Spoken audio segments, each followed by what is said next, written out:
输液的减漏器。那我们发现这个设计的背景是源自于像是病患在健康照护之下所发生的管路事件，是医疗安全的第3大问题。那以及就是当患者在进行化疗注射的时候，容易发生渗漏的现象。那这个渗漏大多分为2种：静脉渗漏以及支过敏剂的渗漏。那静脉渗漏呢，它容易会造成组织的细菌感染，进而造成溃伤溃死的问题。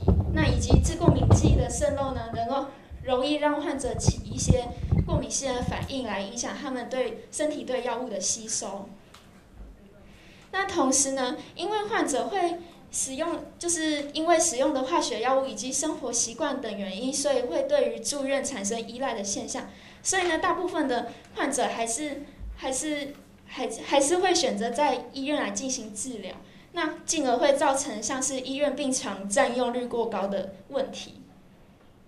那我们有同时对医生还有护士来进行访谈，那他们有说像是化疗的这个渗漏的现象，也是容易会发生在他们医护人员不知情的状况下发生。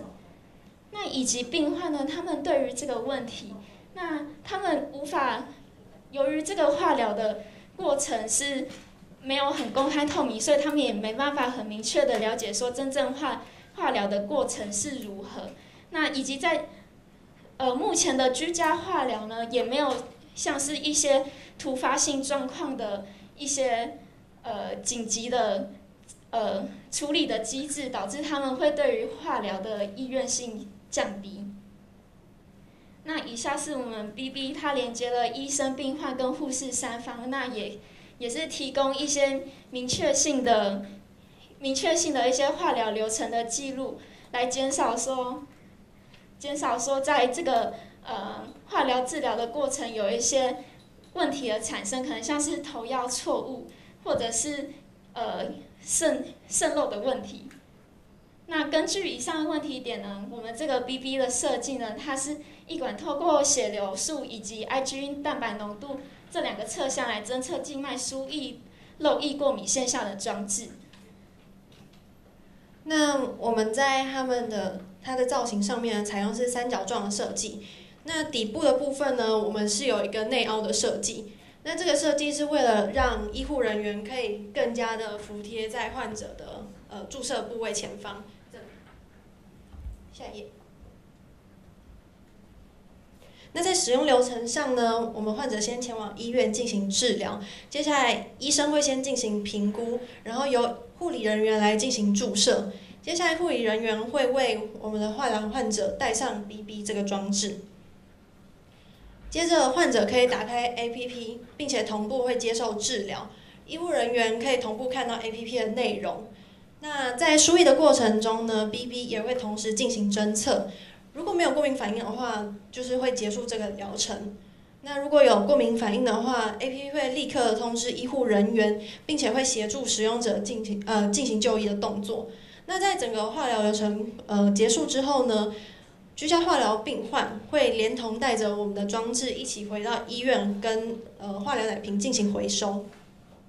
在界面上面呢，我们有设计了医护人员的平板界面，这是除了可以让护理人员跟医师有一个更好的沟通界面之外呢，也透过 AR 来扫描，来降低投药错误的几率发生。另外，在患者手环的界面上面呢，我们的手环会对应的发出绿色、橘色跟红色的光，并且会显示 IgE 的数量跟血流速度，来方便医护人员直接查看我们的数据。这是我们的使用情境图，那我们分为2种。如果居家输液的患者，他的注射部位在这的话，然后同时有人工血管的话，我们会采用2块贴在上面。这是我们的产品细节。那我们在贴布的设计上呢，我们是采用2片分离式的设计，可以让整个产品更加服贴在皮肤上。在技术应用部分呢，我们采用的是 FEW 生医感测器。那我们是为了要侦测血清蛋白中的致敏 IgE 浓度。那我们希望它达到它的数值大于这个165.3的时候呢，就代表有过敏的反应发生，那 BV 就会相对应发出一些警示。另外，我们还有另外一个技术应用是希望采用非侵入式的血流感测器。那因为我们知道，就是居家化疗的输液速度其实跟住院化疗输液速度是不一样的，所以我们会针对2种输液速度给予不一样的侦测参数。那这是我们产品的侧面结构关系图，就是在这个是人工血管，在人工血管部分呢，我们会侦测这个地方，因为它可能会发生漏雨。那这是我们的 IoT 应用流程。那我们会希望 BB 它会将即时的资讯上传到云端，接下来才会共享给我们的 APP 手环跟平板。那我们的产品呢，其实已经进化到了第3代。那我们在人因上面呢，跟穿戴性上面都进行了进化。这是我们的竞品比较。那在竞品比较上呢，我们与上一款的贴片可以明显的知道说，我们的 IgE 浓度跟血流速度有不一样的反应，所以比起上一款，我们更有一定的市场性。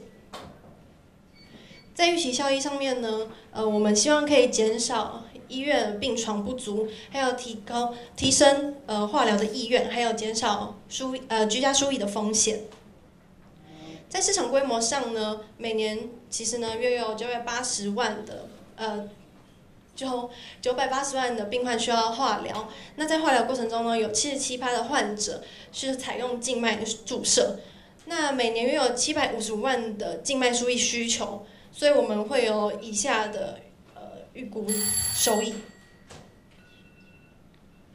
这是我们的4P 分析，然后我们的商业模式图，以及我们的期程规划。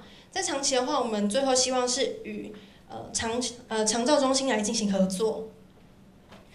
那我们也希望未来可以有一个医疗器材相关认证的期程规划。目前预计是希望在第一级的医疗器材上面进行许可证的申请。以下是我们的团队阵容，谢谢各位评审。